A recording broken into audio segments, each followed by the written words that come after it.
Sports world में आपको welcome कहेंगे। मैं हूं हिफ्सा इम्तियाज। आज के टॉपिक्स में सबसे पहले बात करेंगे आज के मैच की। टॉस हो चुका है और जनूबी अफ्रीका ने वेस्ट इंडीज के खिलाफ टॉस जीतकर फील्डिंग का फैसला किया है और अब से कुछ देर बाद ये मैच जो है वर्ल्ड कप सुपर 8 ग्रुप 1 का शुरू हो जाएगा। आज का दूसरा मुकाबला भारत और जिम्बाब्वे के दरमियान होगा। पाकिस्तानी टीम का अगर मगर का मामला मजीद उलझ गया है क्योंकि गुज़श्ता रात न्यूजीलैंड ने श्रीलंका को 61 रन के बड़े मार्जिन से शिकस्त दे दी थी।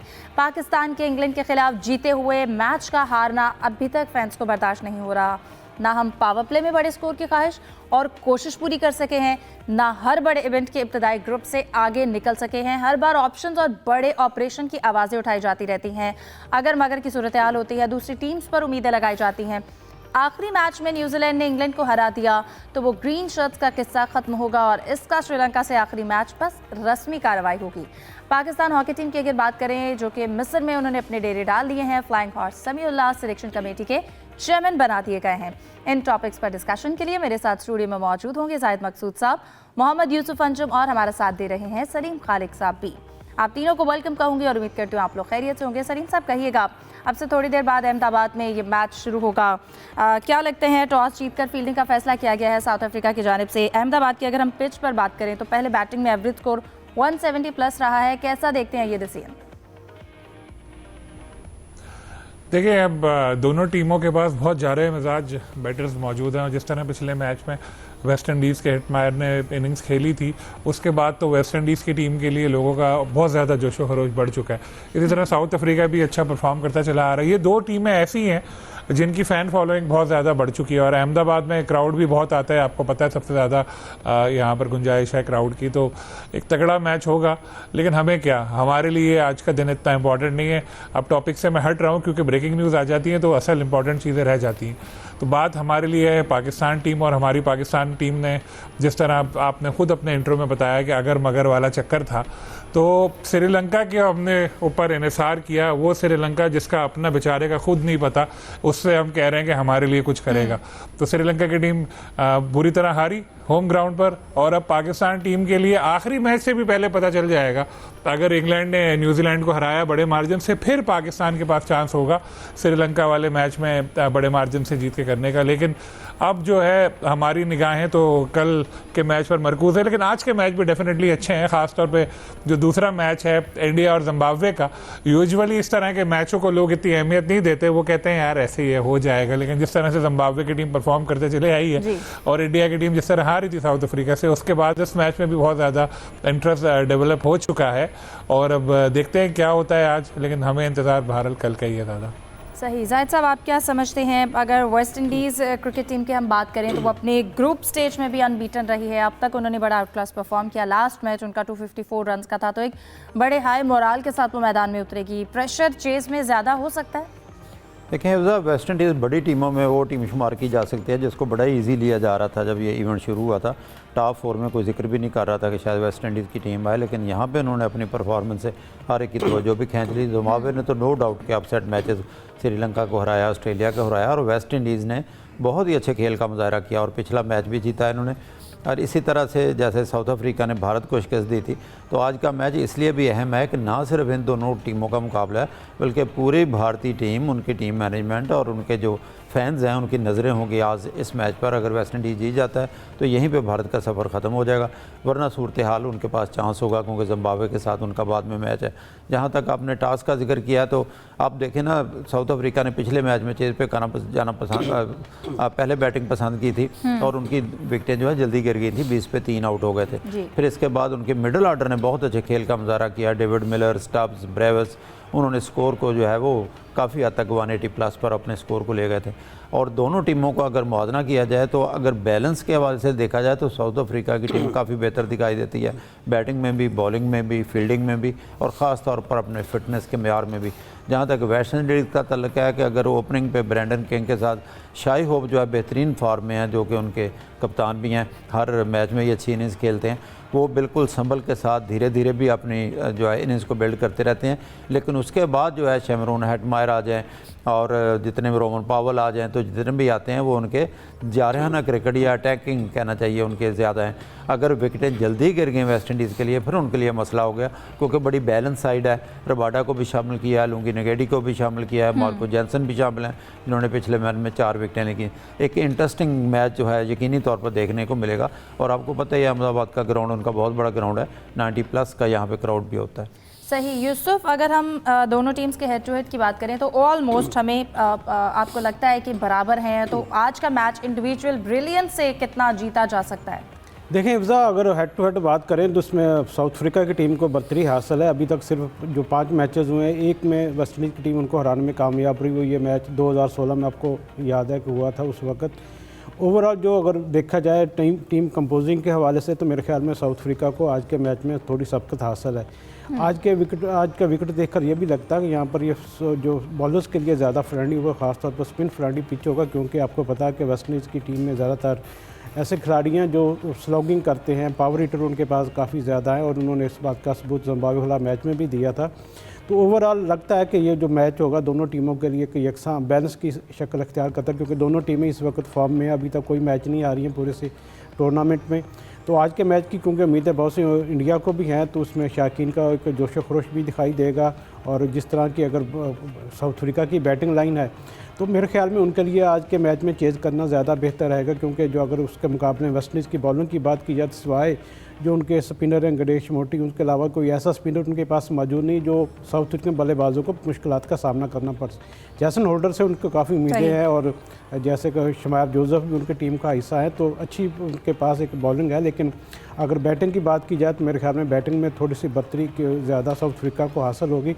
उनकी जो फील्डिंग है ये भी वेस्ट इंडीज़ खिलाड़ियों ज़्यादा बेहतर है, तो ओवरऑल जो परफॉर्मेंस का मेयार है साउथ अफ्रीका का ज़्यादा उसके हाथ में बेहतर हो सकता है। सही। सलीम साहब, अगर हम साउथ अफ्रीका की बात करें और वेस्ट इंडीज़ ने भी अपने लास्ट मैच में जिम्बाब्वे को 100+ रन से हराया, साउथ अफ्रीका ने इंडिया को 76 रन से हराकर एक बड़ी स्ट्रॉन्ग स्टेटमेंट दी थी। और हम देख रहे हैं कि 2026 में साउथ अफ्रीका की अगर हम बात करें तो 10+ रन रेट से वो अपना ये एग्रेशन जो है वो शो कर रहे हैं। तो साउथ अफ्रीका जो हमें इस वक्त नज़र आ रही है ओवरऑल जिस मूड में, उसको देखते हुए ओवरऑल उनकी इस वर्ल्ड कप में परफॉर्मेंस कैसी लग रही है? बहुत ज़बरदस्त परफॉर्मेंस है साउथ अफ्रीका की टीम की। बड़े इवेंट में अमूमन परफॉर्मेंस ऐसी रहती है। वो तो अहम जो मौके आते हैं जैसे सेमीफाइनल फाइनल है उससे पहले वहाँ जाकर फिर वो चौक कर जाते हैं, इसीलिए उनको चौकर्स कहा जाता है। लेकिन खैर अब तो टेस्ट में भी उनकी परफॉर्मेंस अच्छी, उन्होंने जीता भी था। तो अब ये शायद थोड़ा किसी हद तक आज भी एक तरह से वर्चुअल क्वार्टर फाइनल वाला सिनेरियो है जी। अच्छा, एक चीज़ साउथ अफ्रीका की और जो अच्छी है ना वो है उनकी फाइटिंग स्पिरिट, कि विकेटें गिर भी जाती हैं तो नीचे से आके जो उनके ऑलराउंडर हैं वो आके ना बना लेते हैं, मैच बचा लेते हैं। इस तरह वेस्ट इंडीज़ की जो टीम है उनकी है जो खूबी है वो बेखौफ क्रिकेट है। हम लोग पाकिस्तान क्यों कहते हैं ना बेखौफ क्रिकेट खेलो, हम लोग तो खेल नहीं पाते। असल वो होती है जिस तरह आपने पिछले मैच में देखा होगा, हिटमायर ने जो हिटें लगाई थी और वो हेलमेट भी नहीं पहना हुआ था, मज़े से खेल रहा है, मार रहा है जहाँ उसकी मर्जी हो रही है। तो ये दोनों टीमों के पास ऐसे कई मैच विनर्स हैं जिसकी वजह से आज भी एक तगड़े मुकाबले की तवक्को है। और इंडिया की टीम बाहर हो जाए तो थोड़ी हमारे दिल को तसल्ली मिलेगी, काश जिम्बाब्वे उनको हराते दूसरे मैच में। सही। जाहिद साहब, अब हम अगर ओवरऑल एशियन टीम्स की सिचुएशन पर डिस्कशन करें, हमें लग रहा है कि इस वर्ल्ड कप में जो एशियन टीम्स हैं ये हमें स्ट्रगल करती हुई दिखाई दे रही हैं। श्रीलंका अपने होम ग्राउंड पर नाकाम हुआ, पाकिस्तान की सिचुएशन सामने है। इंडिया की भी अगर बात की जाए तो वो भी इस वक्त अगर मगर की सूरत हाल से ही गुजर रही हैं। तो क्या प्लानिंग का इशू था या हम जो कंडीशंस को अंडर एस्टिमेट कर गए? हिफ्ज़ा, लगता है ऐसा है कि जैसे एशियन टीमें हैं ना, तकरीबन आपको पता है कि हर मुल्क में ही जो सिलेक्शन कमेटी है या पॉलिटिकल असरअंदाज है या मेरिट पे टीमें नहीं बनाई जाती, तो लगता तो ऐसा है। क्योंकि बांग्लादेश जो थी वो अगर देखा जाए तो अंडर 19 वर्ल्ड कप जो है बांग्लादेश की टीम जीत गई। ऊपर वाले मामले में जब कौमी सतह पर आते हैं तो बांग्लादेश की टीम अच्छे खेल का मुजाहरा नहीं कर सकती। इस मेगा इवेंट में तो एक वैसे ही दूसरा तनाज़ा चल निकला और बांग्लादेश की टीम खेली नहीं है। जहाँ तक श्रीलंका का तल्लक है और पाकिस्तान का, ये सेम ऐसे ही है कि अच्छे प्लेयर्स को बहुत का मौका नहीं दिया जाता है या अच्छा कप्तान नहीं बनाया जाता। अब उनकी अपनी प्लेइंग कंडीशन थी, श्रीलंका का अपना ग्राउंड था, अपना क्राउड था, 35-40 हज़ार वहाँ पे क्राउड मौजूद था। जो हालत हुई आपके सामने है। और भारत जिसको हमेशा हार्ड फेवरेट कहा जाता है, नो डाउट बड़े अरसे से वो वर्ल्ड रैंकिंग में जो है T20 में नंबर 1 पे उनकी टीम मौजूद है। अब वही भी उनका भी हाल यही दिखाई देता है, क्योंकि अक्सर कहा जाता है जब आप इंडियन जर्नलिस्ट से बात हो या वहाँ का मीडिया भी जो है आवाज़ उठाता रहता है कि अक्षर पटेल को आपने बिला वजह बाहर बिठा दिया, कुलदीप यादव जो बहुत अच्छी बॉलिंग करते हैं उनको बाहर बिठा दिया। तो मेरिट का अमूमन जो है ना ये चारों मुल्कों में टीम सिलेक्शन फिर प्लेइंग 11 या मुदाखलत बैरूनी जो है वो ज़्यादा दिखाई देती है। तो मैं तो समझता हूँ ज़रा अफसोसनाक है। अगर इंडिया की भी टीम आउट होती है वो ठीक है कि हमें ज़रा खुशी या इत्मीनान भी मिलता है जब इंडिया हारती है, लेकिन ओवरऑल जो है एशिया का मेयार जो है ना देखा जाए तो पाकिस्तान भी हमेशा की तरह, जैसे अभी आप जिक्र कर रही थी, तो अगर मगर के चक्कर में हम हर इवेंट में रहते हैं। 2023 का देख लें, 24 का देख लें, 25 में देख लें, अब भी फिर वही सूरत हाल है कि हम दूसरी टीमों के रहमो करम पर रह जाते हैं। हम कभी अपनी ताकत पे नहीं खेलते। हम कहते हैं हर दफ़ा जो है ना वो कोई ऐसा सिस्टम बन जाए, हमारी लक जो है काउंट हो जाए या बारिश आ जाए, हमें पॉइंट मिल जाए तो बड़ी सूरत हाल है। और बाद का तो जीते हुए मैच अक्सर जब माजी पे हम देखते हैं अपने मैचों को, तो वही मैच होते हैं कि हाथ जीत हमारे पास आते आते हमारे हाथ से निकल जाती है, जो इंतहाई अफसोसनाक ही कहा जा सकता है इन मुल्कों के हवाले से। सही यूसुफ, जैसा कि जाहिद साहब पाकिस्तान की टीम के हवाले से हम बात करें तो हम हर एक टूर्नामेंट में ही अगर मगर की सूरत हाल का शिकार होते हैं। हम दूसरी टीमों से उम्मीदें लगाते हैं कि अब फ़लाँ टीम, जैसे अब न्यूजीलैंड के हवाले से मैच की बात करें तो अब हमें उम्मीदें हैं कि वो हार जाए, और फिर भी लेकिन सूरत हाल बहुत मुश्किल दिखाई देती है और ये कैलकुलेशन हमारी हर एक इवेंट में होती है। अब आखिर किस चीज़ का फुकदान है? सबसे पहले बेहतरी किस डिपार्टमेंट में आनी चाहिए? देखिए, सबसे पहले तो बेहतरी हमें लानी चाहिए अपने फ़ैसलों में। तसलसल जब टीम में नहीं होगा तो इस तरह की परफॉर्मेंस सामने आएगी। 5 ICC के इवेंट्स हो चुके हैं जिनमें पाकिस्तान की टीम की जो परफॉर्मेंस है वो तवक्कुआत के मुताबिक बिल्कुल नहीं रही। लोगों को मायूस किया हमेशा। हर बार जब भी इवेंट ख़त्म होता हमें यही अपना एक होप दिलाई जाती है कि सर्जरी होगी, इसमें चीज़ों को तब्दील किया जाएगा, लेकिन हम देखते हैं कि फिर जो फैसले किए जाते हैं उनमें थोड़ा जो मेरिट का ख्याल है वो नहीं रखा जाता।